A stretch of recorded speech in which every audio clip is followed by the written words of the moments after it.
между ярдовых сражений началось день после бури, так и встретил свой фрегат. Пусть узнают гости моря, все владычество пирата, да владеет всем море, настоящий тот пират.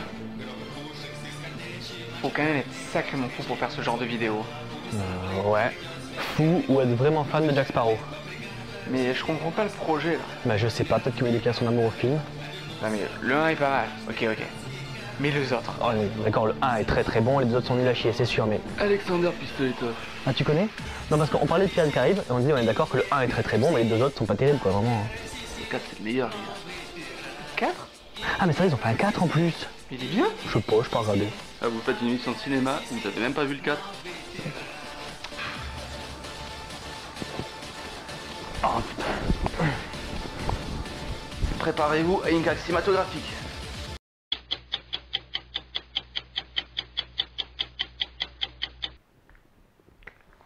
Alors les gars.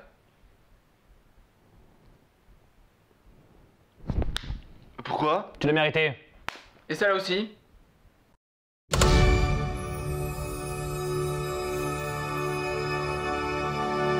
Bonjour à tous et bienvenue dans À contre-courant, votre émission de cinéma qui parle de films qui ont marché mais qui n'auraient pas dû, et à l'inverse de films qui n'ont pas marché mais qui auraient dû.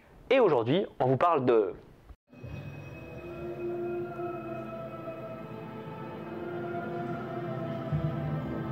Pirates des Caraïbes, on n'a pas su traduire le titre.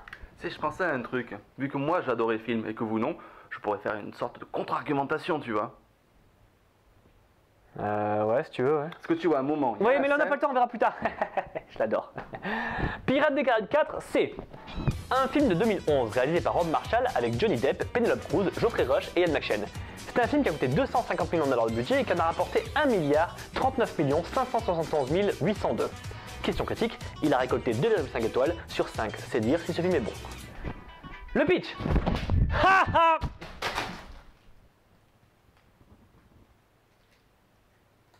Jack Sparrow part à la recherche de la fontaine de jouvence, mais il y a plein d'autres gars qui la veulent aussi. Et c'est tout?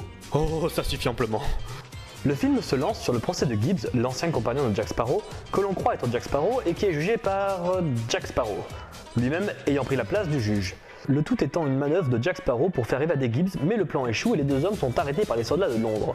Jack est amené devant le roi d'Angleterre tout juste sorti d'un tournage d'Austin Powers. Le roi le missionne de retrouver et ramener la fontaine de jouvence. Pour ce faire, il lui présente un corsaire qui n'est autre que Barbossa. Les deux anciens rivaux se disputent et Jack prend la fuite. Démarre alors une course-poursuite complètement illogique et Jack... Wow. Vous avez pas remarqué? Je vous le repasse. Vous avez pas remarqué les colonnes? Regardez, elles sont là. Et... elles sont là. On n'est pas à 20 minutes de film et on a déjà un fort accord de taille. Jack parvient à semer ses assaillants et rencontre fortuitement Papa Cameo Keith Richards. On se demande même pourquoi. Mais qu'est-ce que tu fais là? Ben, Orlando Bloom et Karen Knightley n'ont pas voulu signer, donc je suis venu remplir le quota de perso de la trilogie. Mais ça a pas de sens, t'es même pas un personnage secondaire. Ouais, mais tu sais, la coque, c'est cher. Mais c'est quoi le rapport? Jack apprend que quelqu'un se fait passer pour lui et recrute un équipage. Il va confronter cette personne qui est clairement une femme et les deux s'affrontent dans un duel inintéressant pour deux raisons. La première, c'est que le spectateur ne voit pas le visage de cet imposteur, car les effets de lumière sont faits de telle sorte, mais Jack, lui, le voit forcément. Et la deuxième, c'est que quand on découvre qui c'est, ben on la connaît pas. Donc du coup, ça perd tout l'intérêt parce qu'il n'y a pas de surprise. Donc on apprend qu'il s'agit d'Angelica, une énième conquête de Jack, et alors qu'ils discutent de la fontaine de jouvence, des soldats de la garde royale font irruption dans la salle pour nous offrir une autre bagarre inutile. Bagarre qui se termine lorsqu'Angelica et Jack plongent et que les soldats ne les suivent pas. Gibbs est amené à Barbossa qui veut le faire parler en menaçant de le pendre et qui veut récupérer la carte que Gibbs a pu conserver en prison. Normal. Gibbs brûle la carte et explique qu'il l'a mémorisée. Barbossa le recrute. Jack Sparrow, lui, se retrouve enrôlé dans le Queen's Revenge, le bateau de Barbe Noire qui est très mal modélisé, et dont le second n'est autre qu'Angelica. Elle explique qu'elle s'est fait passer pour la fille de Barbe Noire et... Il y a une prophétie. Une prophétie? Sérieux? Jack Sparrow, persuadé que Barbe Noire n'est pas sur le navire, fomente une mutinerie. Une bagarre éclate alors jusqu'à ce que Barbe Noire fasse enfin son apparition. Blablabla, je suis Barbe Noire, blablabla, je suis méchant, blablabla, et il utilise... Wow. Mondage no Jutsu. Donc on apprend que Barbe Noire recherche aussi la fontaine de jouvence. La fontaine de jouvence, c'était l'iPhone 6S de l'époque. Et on remet le cap sur Barbossa qui explique à son équipage qu'ils devront traverser le royaume des sirènes. Un des hommes prend peur et se jette à la mer. Mais il espère quoi en faisant ça? Non, parce qu'on est en pleine mer quand même, hein. Le Queen's Revenge atteint le royaume des sirènes pour en kidnapper une et lui voler une larme, essentielle au rituel de la fontaine de jouvence. Une chaloupe de quelques troisième rôles inutiles va à la rencontre de l'une d'entre elles qui se met à chanter une chanson supposée hypnotiser les hommes, sauf que c'est de la merde. Les paroles n'ont aucun sens et la sirène chante L'argent ne fait pas le bonheur. Je te veux dans mon équipe de The Voice. Une fois les hommes charmés, les sirènes montrent leur vrai visage et une bagarre éclate. Les hommes essaient de capturer les sirènes sur le bord de la mer avec 20 cm d'eau et un filet. Logique, bonne chance les gars. Jusqu'au moment où Jack en a marre et fait tout sauter. Les sirènes s'échappent, sauf une qui se retrouve piégée face à un gentil prêtre tout mignon, tout beau, et les deux tombent amoureux dès le premier regard. Le lendemain, Barbossa et son navire atteignent la même île, mais sous une lumière bien plus dégueulasse, et leur navire se fait renverser par les sirènes en 20 secondes alors qu'elles ont galéré la veille sur une pauvre barque. Jack est envoyé par Barbe Noire pour retrouver le bateau de Ponce et León et récupérer les 2 calices nécessaires également au rituel. Pendant ce temps, les hommes de Barbe Noire cassent la prison de verre de la sirène qui se transforme alors en femme. J'en connais un qui va annuler son vœu de chasteté. Le prêtre tombe de plus en plus amoureux d'elle au point d'invectiver Barbe Noire quand il lui manque de respect. Elle a un prénom!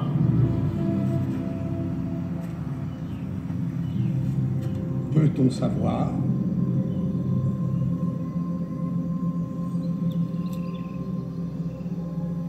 C'est Sirena. Très bien messieurs, je vous donne un mot, vous me répondez ce qui vous passe par la tête.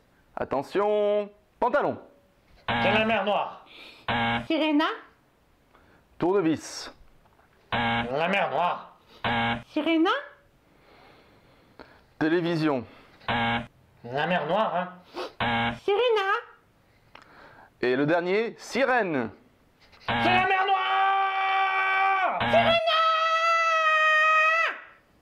Jack pénètre dans le bateau où Barbossa est déjà là. Les deux hommes se disputent et se rendent compte que les calices ont déjà été pris par les Espagnols qui sont aussi à la recherche de la fontaine de jouvence. Barbe Noire se rend compte que le prêtre et la sirène sont amoureux et essaie d'en profiter pour faire pleurer Sirena, mais ça ne marche pas. Pendant ce temps, Jack rejoint l'équipage de Barbossa pour aller au camp espagnol et avoue à Gibbs qu'il a eu des sentiments pour Angelica, de quoi détruire l'essence même du personnage, mais on y reviendra. Barbossa et Jack s'infiltrent dans le camp espagnol, volent les calices et se font arrêter. Le prêtre retourne auprès de la sirène qui, heureuse, verse une larme de joie que Barbe Noire récupère. On dit que ce sont souvent les plus puissants. Sur quelle échelle? Jack et Barbossa sont faits prisonniers et Barbossa avoue son plan. Il veut tuer Barbe Noire qui lui a pris son Black Pearl. Jack décide alors d'aider Barbossa. Ce qui le fait passer personnage secondaire, derrière Barbossa qui lui pour le coup a un véritable objectif. Et de là de ce fait, le protagoniste. Jack escalade le palmier pour se détacher, ce qui typiquement est impossible, mais franchement on n'est plus à ça près. Il s'échappe et Jack et Gibbs se retrouvent Barbe Noire pour marchander les 2 calices. Pour faire pression, les calices sont accrochés à un cochon. Ah bah oui, mon Dieu, c'est que si le cochon il s'en va, on peut pas le rattraper. Barbe Noire accepte l'échange, Jack donne son compas à Gibbs pour qu'il s'en aille et les hommes retrouvent le repère de la fontaine grâce à une goutte d'eau qui défie les lois de la gravité. Angelica finit enfin par poser la seule question intéressante. As-tu déjà vu, je veux dire, vu de tes propres yeux, la fontaine de jouvence? Attendez, depuis le début il y a un truc pas clair. Jack ne connaît pas la fontaine de jouvence, il ne connaît pas le rituel ni les accessoires. Mais tous les personnages s'accordent à penser qu'ils maîtrisent l'affaire. Mais tu m'étonnes qu'ils deviennent fous. Au bout d'un moment les gars, mettez-vous d'accord? Finalement, ils finissent par trouver l'entrée et Jack atteint le pays des merveilles, la fontaine de jouvence. On passera le fait que tout le monde grimpe sans problème alors que Jack a galéré pour monter. L'équipage de Barbossa arrive aussi et on a droit à un combat général. On notera que Jack n'a pas pris part au combat final, ce qui prouve qu'il n'est plus le protagoniste à ce moment-là précis. Les Anglais aussi s'en mêlent jusqu'à ce que les Espagnols viennent mettre leur grain de sel pour annoncer qu'en fait ils sont venus détruire la fontaine de jouvence pour empêcher quiconque de s'en servir. Ce qui est très con, parce que s'ils voulaient empêcher quiconque d'user de la fontaine, ils avaient qu'à détruire les calices dans leur camp. Parce que pas de calice, pas de rituel, pas de rituel, pas de fontaine, pas de fontaine, pas de palais, pas de palais, pas de palais. Ouais, je suis allé trop loin là, je crois. Enfin bref, le prêtre s'enfuit pour aller délivrer la sirène qui s'échappe aussi. Barbossa finit par empoisonner Barbe Noire, mais aussi Angelica. Alors que Barbossa récupère l'équipage de Barbe Noire, que les Espagnols détruisent la fontaine, la sirène apparaît pour remettre les calices à Jack. Juste, pourquoi? Jack récupère l'eau de la fontaine et après une entourloupe sauve Angelica. Les deux restent tout seuls. Genre, il n'y a eu aucun mort pendant la bataille. Le prêtre, mourant, se fait sauver par la sirène qui l'embrasse et l'emmène avec elle dans les profondeurs. Jack abandonne de nouveau Angelica sur une île déserte. pas attachée, pas menacée avec une arme. Elle talonne Jack jusqu'à sa chaloupe. Elle est à moins de 2 mètres de lui. Ben monte dans le bateau, connasse! Bah non, apparemment, c'est mieux de bouder et de regarder Jack partir. Barbossa, lui, prend officiellement le contrôle du Queen and Revenge. Ça n'en finit plus de finir, mais Jack retrouve enfin Gibbs qui a récupéré le Black Pearl pour lui. Fin. Bien, ce film est complètement raté. Pas si raté que ça. Ouais, ok, c'est cool, mais on verra plus tard, d'accord? Je peux parler. Oui, depuis tout à l'heure tu parles, nous on t'écoute, mais là on n'a pas Écoute, le temps. tu fermes ta gueule. Depuis tout à l'heure, je te laisse parler, maintenant c'est mon tour. Ce film est super. Ok, attends, 2 secondes.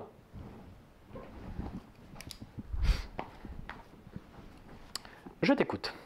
Bon, déjà, visuellement, il est excellent. Les combats, ils sont super stylés. C'est un kiff de retrouver Jack Sparrow.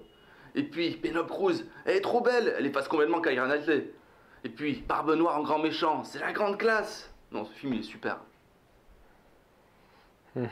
T'as fini? Ouais. Ok, on peut démarrer. Déjà, visuellement, ce film est dégueulasse. On passe de plans de jour très colorés à des plans de nuit à la bougie ou des plans d'intempéries brumeux cache-misère. Non mais, regardez cette scène. Vous trouvez franchement que la photo est digne d'un film à 250 millions de dollars de budget? C'est quand même le 4e volet d'une franchise à succès. Il se doit de respecter un certain standing. On ne comprend pas l'intérêt, la cohérence et le parti pris de tels choix artistiques. N'importe quel film est post-produit de manière à harmoniser son esthétique. Mais là, on dirait que ce sont 3 stagiaires qui se sont chargés de ça. Les combats à présent? Ben on est clairement en dessous des 3 autres volets aussi. Ils ont un ennui total. Pour préparer cette émission, j'ai regardé les 4 Pirates des Caraïbes à la suite. Et j'étais frappé de la baisse de niveau de chorégraphie de ce dernier. On est dans la facilité de attaque-parade. Ah oui, et tant que j'y pense. C'est un film de pirates. Elles sont où les batailles navales? Non, parce que quand même, dans les précédents, on était réellement plongé dans un univers de pirates.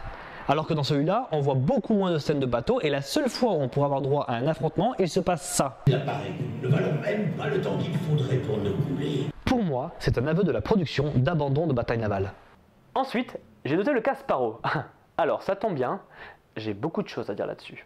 Jack Sparrow a perdu toute son essence, il n'est plus qu'une caricature de lui-même. Et encore, une caricature est supposée être drôle. Là, c'est juste navrant. Il n'est plus le malin et espiègle Jack, il est juste con. Mis à part son évasion de chez le roi, ses actions et ses décisions sont illogiques, même pour lui. Dans les 3 premiers, ce qu'il faisait semblait fou, mais suivait un plan bien précis dans sa tête. Alors que là, il agit juste au cas par cas. Il n'a aucun coup d'avance et tente juste de s'en sortir. Il finit par devenir le sidekick de Barbossa. Et pour preuve. Il ne prend même pas part au combat final, laissant la vedette à son rival. Mais les producteurs ont décidé de lui offrir une love story afin de lui donner de la contenance.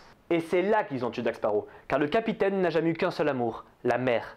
Jack est un aventurier, il vit plus du frisson que des trésors. Et le fait de vouloir le rendre plus humain en amenant une femme qu'il aime de son passé est stupide. Et puis même si Penelope Cruz est belle, son personnage est inutile et ennuyeux au possible. Son côté gentil mais méchante mais gentille finalement ne marche pas. On essaie juste de nous créer une Elizabeth Swann bis. D'ailleurs, vous vous souvenez de sa première apparition en faux Jack? On avait dit que ça n'avait pas d'intérêt. C'est accentué par le fait que l'on est déçu de voir qu'en fait ce n'était pas Keira Knightley justement. Le personnage d'Elizabeth est bien plus intéressant car elle s'ancre dans un trio de protagonistes qui fonctionne bien, ayant chacun un objectif distinct mais relié aux autres. Là, il n'y a aucune alchimie entre les personnages. Le seul moment intéressant, c'est celui-là. Et encore, c'est assez simple vu que les 2 personnages se côtoient depuis le début de la franchise avec plus d'intéressement. Leur alliance dans le 3 est d'ailleurs plus prenante car l'intrigue est mieux maîtrisée. Finalement, dans ce film, Jack n'est qu'un pion dans l'échiquier. Et comme un personnage de jeu vidéo, il avance bêtement de niveau en niveau. Celui qui unifie vraiment les personnages, c'est lui. Et ça tombe bien, c'est le point suivant. Barbe Noire nous est vendu comme un ennemi très puissant. Il peut contrôler son bateau avec son épée, enfermer des bateaux dans des bouteilles et créer des mini-univers à l'intérieur. Il confectionne des poupées vaudou. Mais finalement, il est bidon. Il n'a pas la stature d'un rival et il perd toute crédibilité à mesure que le film avance. Il est si nul que même Barbossa seul peut s'en débarrasser. Bref, ce film est nul et d'un ennui total. Il est bourré de fautes de style et d'erreurs de personnages. Ce n'est qu'une réédite qui tente de surfer sur une nouvelle intrigue mais qui use de tous les clichés possibles. Prophétie, méchant le plus connu de l'histoire de la piraterie pour pallier le fait de devoir créer un nouvel antagoniste original, nombre incalculable de Deus Ex Machina et d'éléments bien disposés, c'est juste du travail de feignant. Alors, même si reprendre une franchise uniquement pour ça n'est jamais une bonne raison, il y avait là un océan de possibilités pour relancer l'intrigue avec une histoire passionnante. Ici, c'est juste un échec cuisant. Voilà. Autre chose? Bah, la musique est vachement chouette quand même. Ouais, mais ça c'est normal, c'est Hans Zimmer qui l'a créé. Et lui, il a composé parmi les plus belles pépites du cinéma. Donc, c'est le 5e numéro d'À compte au courant et déjà le 2e avec Johnny Depp en tête d'affiche. Alors, je veux bien que le personnage de Jack Sparrow soit devenu l'un des personnages les plus emblématiques du cinéma grâce à la vision et l'interprétation de ce formidable acteur, mais à un moment donné, il faut peut-être penser à laisser tranquille notre pirate préféré. Lionel Non, parce que c'est vrai, au bout d'un moment, on regarde toutes ces suites, on en peut finir. Hein, on a les Star Wars. Lionel Indiana Jones, Fast and Furious, Jurassic Park, comme on... Quoi? Casse les couilles, moi je me pars. Sirena. Télévision. Non mais c'est de la merde noire ça. Sirena. Je peux pas, je suis désolé. Si vous passe par la tête. Objectif. C'est plus facile. Dis objectif. Objectif. La mer noire. Sirena.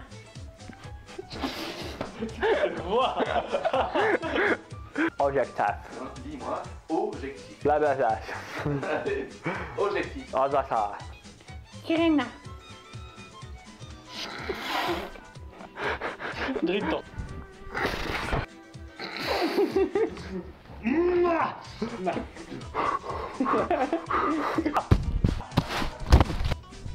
Pourquoi? Tu l'as mérité. Et ça là aussi. Oh non, j'avais réussi. J'avais réussi. Il a réussi. Il fout des claques, il claque, et toi tu me fous des pains. La mer noire. Sirena.